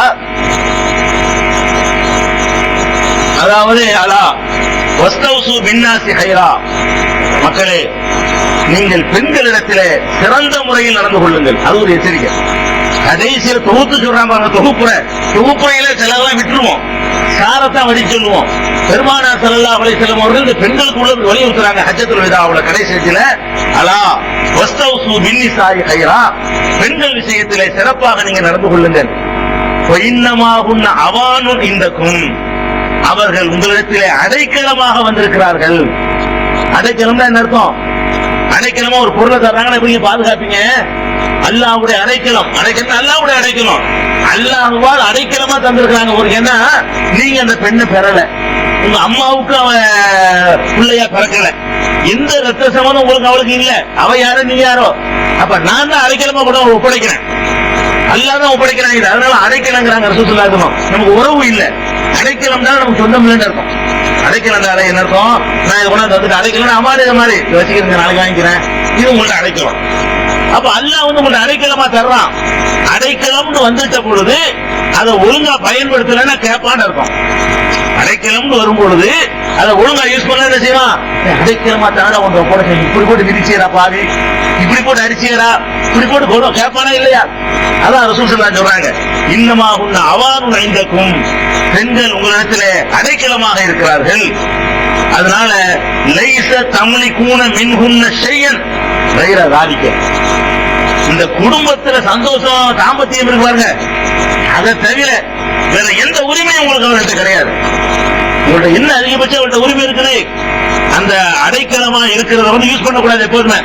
அதுல ஒரே ஒரு யூஸ் பண்றது அதை அனுமதிக்கிறான், சந்தோஷமா இருக்கிறதுக்கு மட்டும்.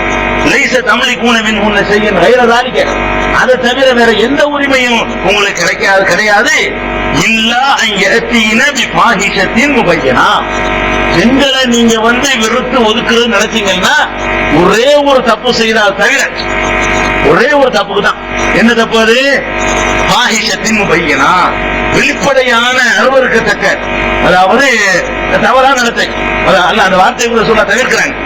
அருவருக்கத்தக்க அசிங்கத்தை செய்தாலே தவிர, அசிங்கம்னு சொல்லுவது வந்து தவறான நடத்தை சொல்வது விபச்சாரத்தை, அந்த மாதிரி செஞ்சாலே தவிர வேற உங்களுக்கு அதிகாரங்கள். தப்பான ஒரு நடத்தையில போனாலே தவிர அவளை வெறுக்கிறதுக்கு எந்த முகாந்திரமும் இல்ல. உப்பு போட பொம்பளையை வெறுக்கிறதுக்கு இந்த பாவிகளுக்கு கிடைச்சுக்கிறது தெரியுமா? 3 பொம்பளை பிள்ளைய பத்தி வேணாம் இப்படி சொல்றவங்களா இருக்கலாம். 3 பொம்பளை பிள்ளைய பத்தி அவளான காரணத்துக்கு உங்ககிட்ட உள்ள அந்த குரோமோசோம் அதுக்கு பேரு அது குறைவா இருக்குது, அதனால அவ பொம்பளை பிள்ளைய பத்தி விட்டாங்க. இன்னொரு முக்கியமான காரணம், அப்ப உங்ககிட்ட வந்து குறைய வச்சுக்கிட்டு அவளை வந்து நீங்க குறை 3 பொம்பளை பிள்ளைங்க வேணாம், எனக்கு ஆம்பளை பிள்ளைக்கு அவன் ஒண்ணு பண்றேன் அப்படிங்கிறான், வரட்டி விடுறேங்கிறான். அப்ப எதுக்குத்தான் வெறுக்கிறதுன்னு ஒரு விவசாயில பாருங்க, வெறுக்கிறதுக்கு இவனுக்கு காரணம் கிடைக்க பாருங்க. இதுக்காக வேண்டி வெறுக்கிறான், ஒழுங்கா சோறாக்க தெரியல வெறுக்கிறான், உப்பு அதிகமா போட்டாங்கிறதுக்காக வேண்டி வெறுக்கிறான், ஏதோ ஒண்ணு ஒரு சூடு கம்மியா இருக்குங்கிறதுக்காக வெறுக்கிறான். இப்படியான ஒரு சின்ன சின்ன அற்பமான காரியத்திற்கெல்லாம் நீங்க வெறுக்கிறீங்களே, அது அந்த உரிமை உங்களுக்கு கிடையாது. இல்லா யஅதீன பிஃபாஹிஷத்தின் முபையினா, வெளிப்படையான அசிங்கத்தை அவர்கள் செய்தாலே தவிர. அப்படி செய்தார்களேயானால் அப்படி செய்தார்களேயானால் அவர்களை படுக்கையிலிருந்து ஒதுக்கி வையுங்கள். அந்த மாதிரி தப்புகள் செய்யும்போது ஒவ்வொரு போகுன்ன வர்பன் கைர முபர்ரஹின், காயம் இல்லாத வகையில் அசிங்கமான காரியத்தில் ஈடுபடும் போது காயம் ஏற்படுத்தாத முறையில் வந்து அடியுங்கள். அதுக்கு அனுமதி இருக்கு. அத்தானுக்கும் பல தபுக அலைகின்ற சபீலா, அவர்கள் கட்டுப்பட்டு விட்டார்களே ஆனால் வேறு வழியை தேடாதீர்கள். அப்படி இன்னொரு ஹதீஸ்ல அந்த மாதிரி அதாவது தப்பான நடத்தையில இறங்கிட்டா கூட இந்த மாதிரி வச்சு நடத்திட்டு வாய்ப்பு கொடுத்தா கொடுக்கலாம். ஒருத்தர் சொல்றாரு இந்த மாதிரி தப்பா நடந்தாட்டி அப்ப விட்டு எனக்கு இருக்க முடியல வச்சுக்க அப்படிங்கிறாங்க. அது அவனுடைய உணர்வுகளுக்கு உரிமையை பொறுத்தது. இந்த ஒரு காரியத்துக்காக வேண்டி 2 மிதியை மிதிக்கலாம், இல்லைன்னா அனுப்பி விட்டுறலாம். அவரால் நடத்தையை செஞ்சுட்டாங்கன்னா இதுதான். அதுக்கப்புறம் வேற வழிமுறை உங்களுக்கு கிடையாது. இதெல்லாம் எப்ப சொல்றாங்க? கடைசி இடத்துல சொல்றாங்க. மேலும் சொல்றாங்க, அலா இன்னக்கும் அலா நிசாயிக்கும் ஹப்பா, உங்களுக்கு உங்கள் மனைவியிடத்திலே சில உரிமைகள் இருக்கின்றன. ஒளி நிசாயிக்கும் அலைக்கும் ஹப்பா, உங்கள் மனைவிகளுக்கு உங்களிடத்தில் உரிமைகள் இருக்கின்றன. என்னமோ உனக்கு மட்டும்தான் உரிமை இருக்கிற மாதிரி, ஒரு ஒண்ணுமே இல்லாத மாதிரி. அப்படி கிடையாது. உனக்கு எப்படி அவர்கள் மீது உரிமை இருக்கிறதோ அதே மாதிரி அவர்களுக்கு உன்னிடத்தில் உரிமை. குர்ஆன் அப்படி சொல்லுது, உலகுன்ன மிஸ்ருல்லதி அலைகின்ன, அவர்கள் மீது இருக்கக்கூடிய உரிமைகளும் கடமைகளும் உங்கள் மீதும் இருக்கிறது. உங்கள் மீது இருக்கிற உரிமைகளும் கடமைகளும் அவர்களுக்கும் இருக்கிறது. அல்லாஹ் சொல்றான், உனக்கு இருக்கிற உரிமை கடமை என்னென்னவோ அதே மாதிரி பெண்களுக்கு உரிமையும் இருக்குது, கடமையும் இருக்குது அப்படின்னு திருக்குர்ஆன் சொல்லுது. பெருமானார் ஸல்லல்லாஹு அலைஹி வஸல்லம் அவங்களும் சொல்றாங்க. அதாவது அவங்க பாருங்க, பெண்கள் அதிகபட்சமா செய்ய வேண்டியதை சொல்லி கேட்றாங்க. நீங்க ரொம்ப எதிர்பார்க்க கூடாது, ஆனா அதையெல்லாம் தாண்டி செய்யறாங்க.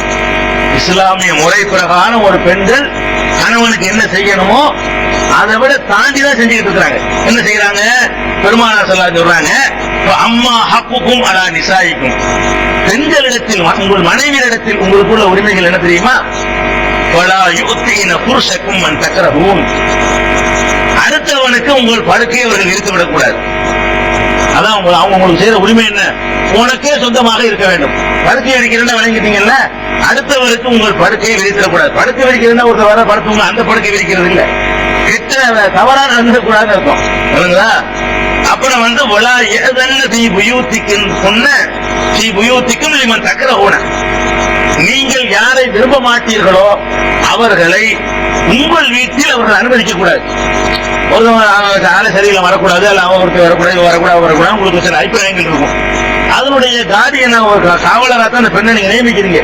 நீங்க இல்லாத நேரத்துல உங்களுக்கு பிடிக்காத வரை உங்கள் வீடுகளில் அவர்கள் என்ன செய்யக்கூடாது? வீடு உங்களுக்கு சொந்தமானது, அதை பாதுகாவலர் தான் இருக்கிறார். அப்ப என்ன செய்யக்கூடாது? அனுமதிக்க கூடாது. கணவனுக்கு பிடிக்காதவர்களை வந்து மனைவிகள் வந்து வீட்டுக்குள்ள வந்து அனுமதிக்க கூடாது. அவ்வளவுதான். இதுதான் பெண்கள்கிட்ட. இது போக சாம்பத்திய வாழ்க்கை. இதுல ஒழுங்கா நடந்துட்டாங்கன்னா அதுக்கு மேல என்ன இல்ல, ஒண்ணுமே கிடையாதுங்கிறாங்க பெருமானார் ஸல்லல்லாஹு அலைஹி வஸல்லம். அப்ப நமக்கு வந்து அவங்க சமைச்சு தர்றதோ நமக்கு துவைச்சு தர்றதோ இதெல்லாம் கூடுதல் அவர்களாக தலையில இழுத்து போட்டுக் கொண்டு செய்யக்கூடிய கடமைகள். மார்க்கம் சொல்றதுக்கு மேல அதிகமா என்ன செய்யறாங்க? அதே நேரத்துல மார்க்கம் சொல்லக்கூடிய சிலர் தப்பு செய்யறாங்க. அது அப்புறம் அவங்களுக்கு திரும்ப சொல்லணும். அவங்கள்ட்ட நிறைகளை சொல்லிதான் இப்ப உங்களுக்கு அவங்களுக்கு குறைகள் இருக்குது. அதுகளை வந்து அடுத்த நாளைக்கு வச்சுக்குவோம். அவங்கள்ட்ட உள்ள நிறைகள் கூடுதலா செய்யறாங்க. பல விஷயங்கள் இருக்கு, கூடுதலா செய்யறாங்க. அதே மாதிரி ஒரு சஹாபி வந்து கேட்கிறாரு, அல்லாஹ்வுடைய தூதரே, மா ஹக்கு ஜௌஜத்தி அஹதினா அலைஹி, எங்களில் ஒருவருக்கு வந்து மனைவியிட என்ன உரிமை இருக்குது, என்ன நாங்க என்ன கடமை இருக்குது அப்படின்னு கேட்கிறாரு. நாங்க என்ன செய்யணும், எங்க பொண்டாட்டி மாதிரிலாம் என்ன செய்யணுங்கிறீங்க அப்படின்னு கேட்கிறாங்க. அப்ப ரசூல் ஸல்லல்லாஹு அலைஹி வஸல்லம் சொல்றாங்க, அன் துத்இமஹா இதா தஇம்த, நீ உண்ணும் போது அவளுக்கு உண்ண கொடுக்கணும். அதாவது உணவு கொடுக்கிற கடமை உங்களுக்கு இருக்கு. மனைவியருக்கு சோறு போடுற கடமை இருக்கு, உங்கள் மீது சுமத்தப்பட்டிருக்கு. அவங்க உழைக்க முடியாது, உழைக்க வேணாம். ஏன்னா வேற டியூட்டிகள் அதிகமா இருக்கு, உங்களுக்கு வேலைப்போல் அதிகமா இருக்குது. அந்த படுக்கையில் அல்ல கடமையா காட்டல அவங்க செஞ்சு தீரணும், செஞ்சிருவாங்க. கம்மி ஆள் வந்ததுனால டபுளா போடுங்க, தொகையை பார்த்து வரல. சரி, அப்ப அன் துத்இமஹா இதா தஇம்த, நீ உண்ணும் பொழுது அவளுக்கு உண்ண கொடுக்குது. நீ உண்ணும் போது என்ன செய்யணும்? அவளுக்கு உண்ண கொடுக்கணும். இதுல உணவு கொடுக்கிற கடமை வந்து கணவன்மார்கள் சுமத்தப்பட்டிருக்கு. எவ்வளவுதான் கோடீஸ்வரியா ஒரு பெண் இருந்தாலும், அவ பேர்ல சொத்து இருந்தாலும், அதுல இருந்து திங்கிற அவசியம் கிடையாது. எனக்கு கோடி உனக்குனையா சோறு தாயா, சோறு ஓஞ்சோறு தான் அணிதான் தரணும். அது உரிமை கண்டிப்பா புருஷன் தான் தரணும். அவன் கோடீஸ்வரியா இருந்தாலும் சரி சோறு தந்து ஆகணும் அப்படிங்கிறது.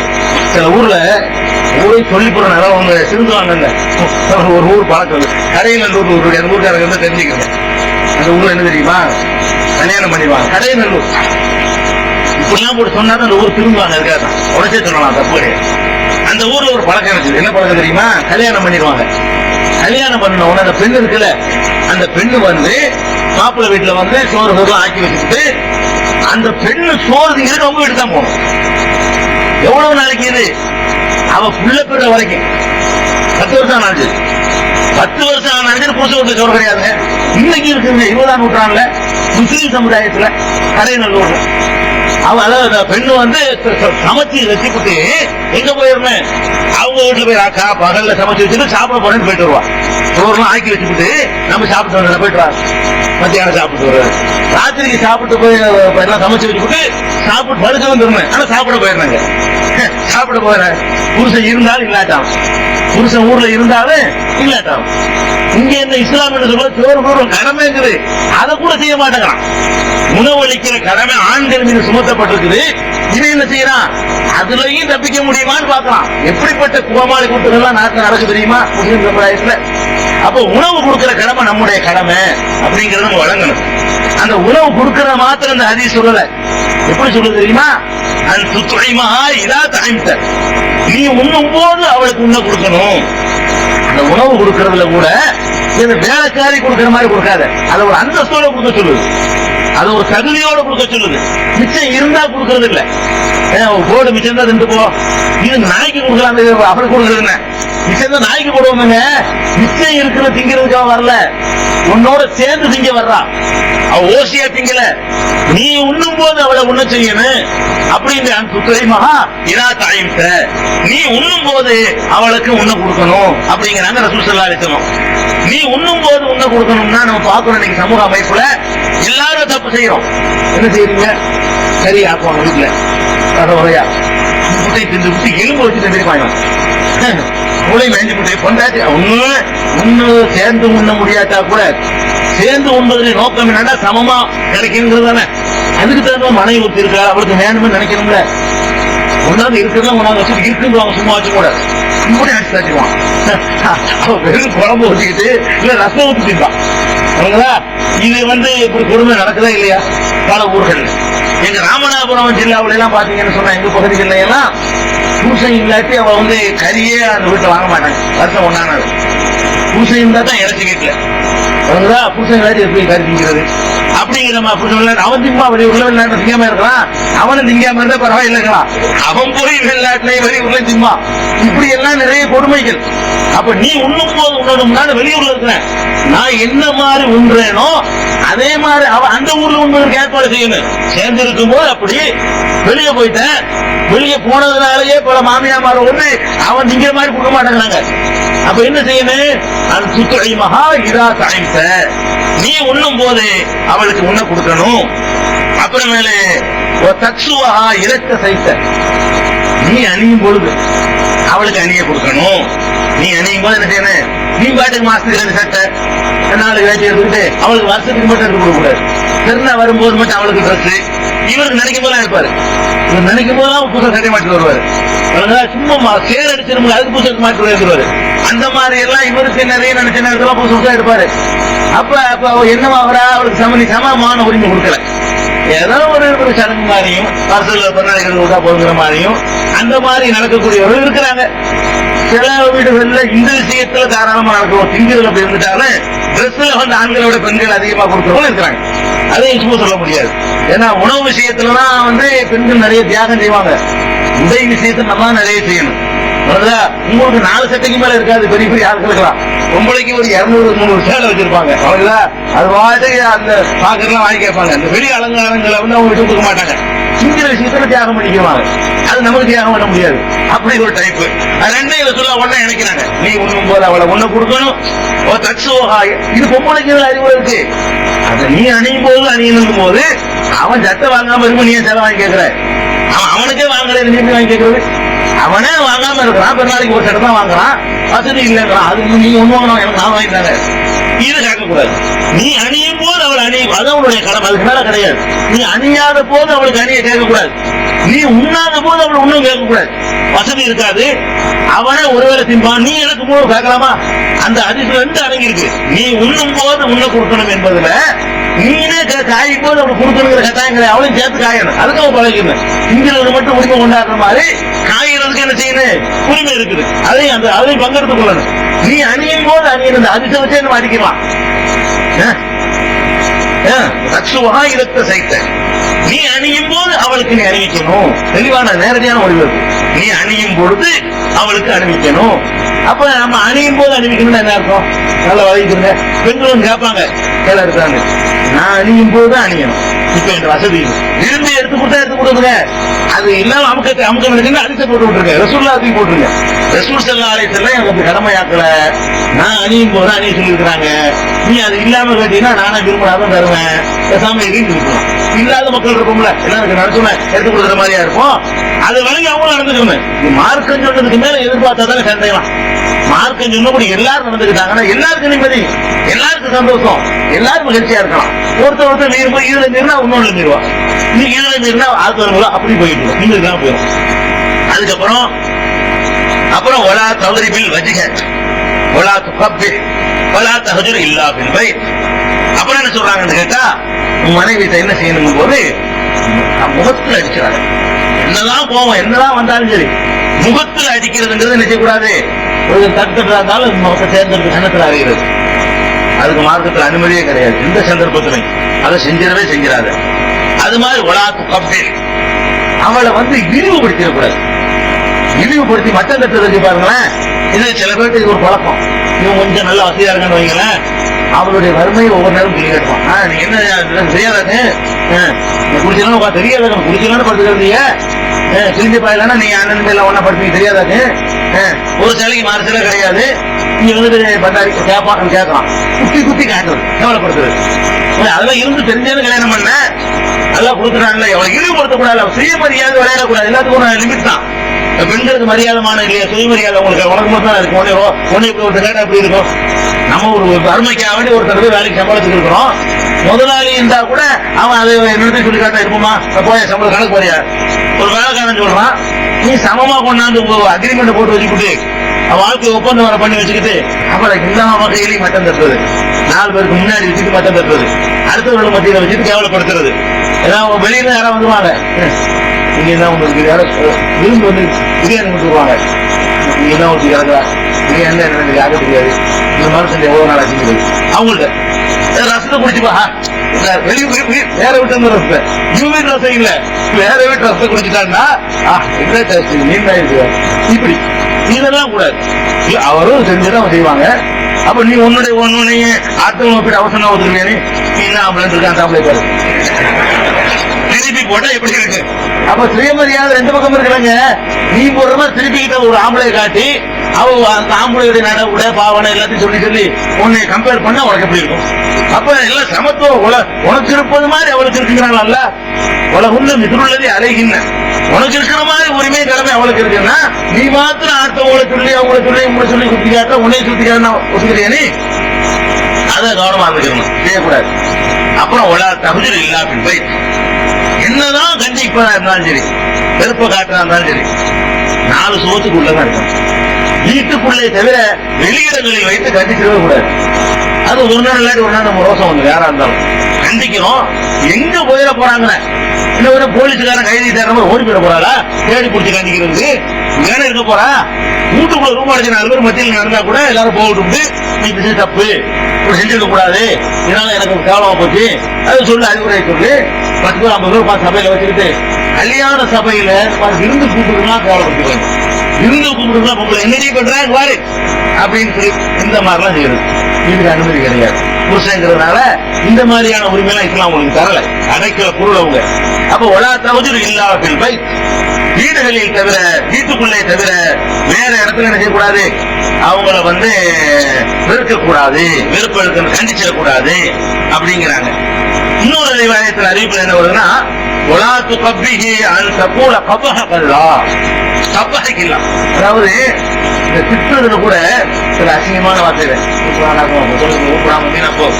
அப்படி அப்படின்னு சொல்லி வார்த்தைகள் இருக்குல்ல, அந்த வார்த்தைகளால கூடாது. நான் அந்த வார்த்தைகள் சொல்லக்கூடாது, உருப்படாம நாசமா பண்ணு சொல்லுவேன். அதை விட மோசமான ஆபாசமாலாம் போட்டு கொண்டாட்டிங்கிறதுனால ரொம்ப கீழ்த்தரமான வார்த்தையெல்லாம் போட்டு கொண்டாடி திட்டுறது அது தாங்க முடியாது.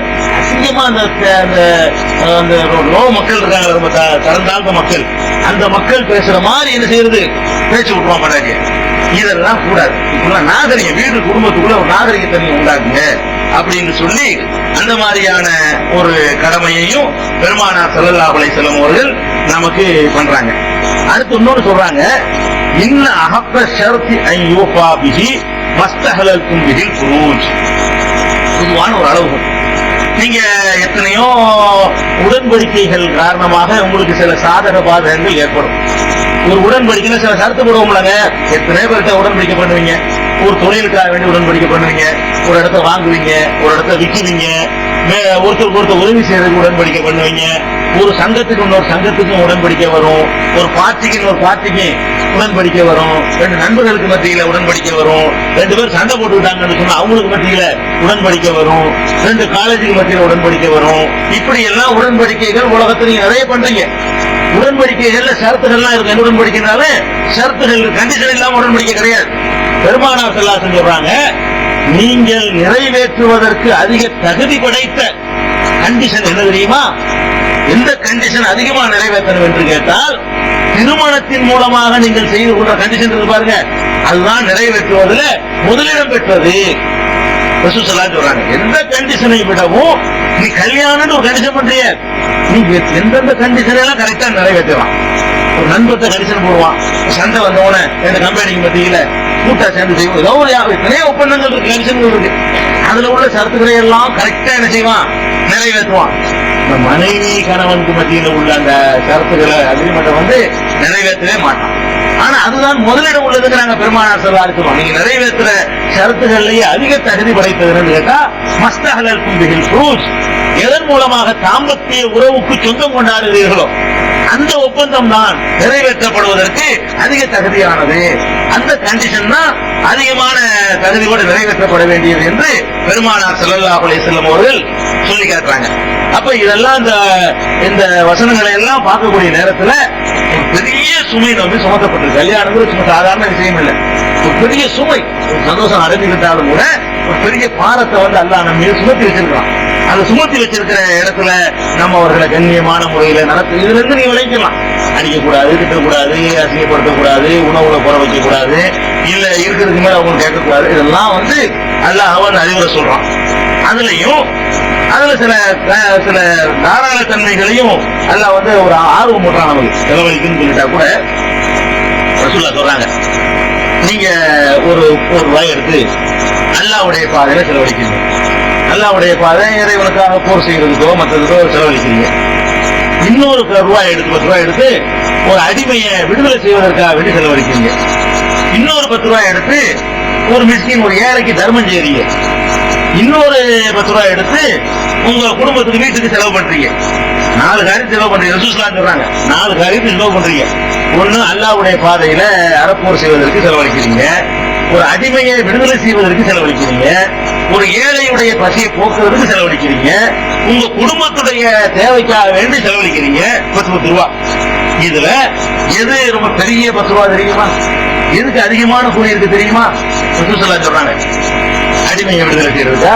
இல்ல, பாருங்க, தீனாருன் அன்ஃபக்தஹு ஃபீ ஸபீலில்லாஹ், அல்லாஹ்வுடைய பாதையிலே நீ செலவு செய்கிற ஒரு தீனார். தீனார்னா தங்க காசு, அதையும் வச்சுக்க.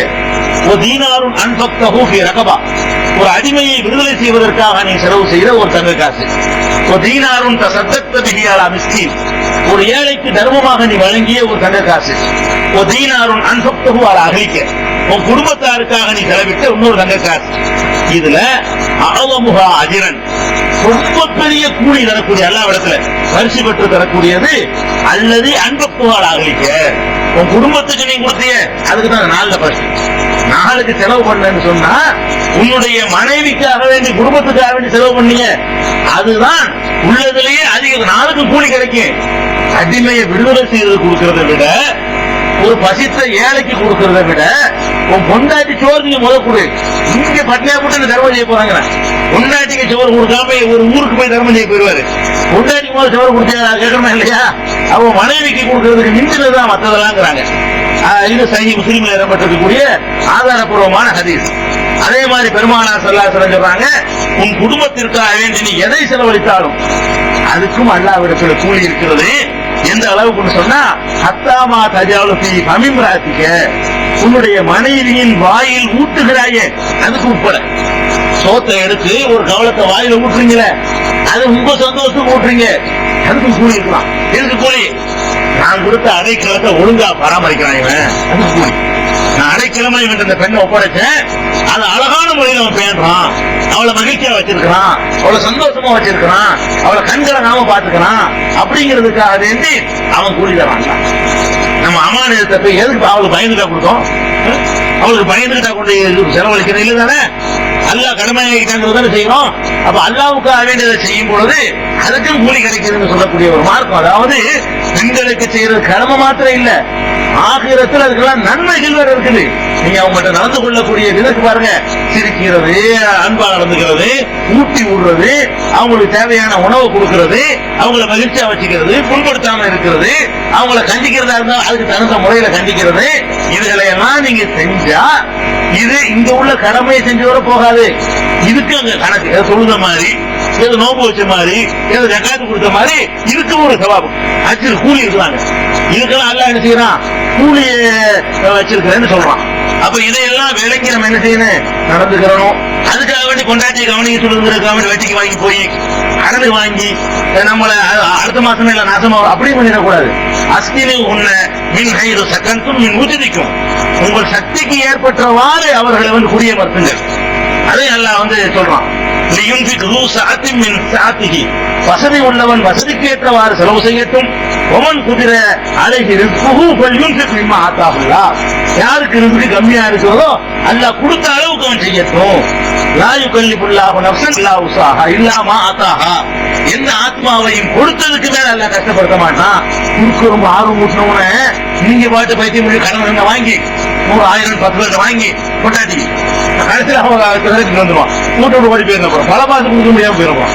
அந்த மாதிரி பண்ணிடக்கூடாது. இருக்கிறவன் அதுக்கு தகுந்த மாதிரி கொடுக்கட்டு, இல்லாதவன் அதுக்கு தகுந்த மாதிரி கொடு.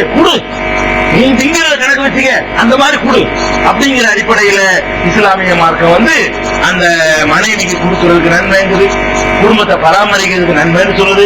இந்த மாதிரி மனைவியரை பெண்களை கண்ணியமான முறையில கௌரவமான முறையில நடத்தி கொள்வதற்கு மார்க்கத்துல பெரிய சவாபம் அந்தஸ்து இருக்குது. அடுத்து பெண்கள் கணவன்மார்களுக்கு செய்யற கடமைகள் இருக்கு இல்லையா, அது நாளைக்கு போக எல்லாரும் போறான்னு கூப்பிட்டு அதுதான் முதல்ல அறிவித்தாச்சு. அவங்களுக்கு சொல்ல வேண்டியது நாளைக்கு மனைவிமாரெல்லாம் கூட்டுவாங்க, அவங்க கேட்க வேண்டியது என்ன, அப்பதான் உங்களுக்கு மரியாதை இருக்க வேண்டியது. சரி, சுபஹானல்லாஹ்.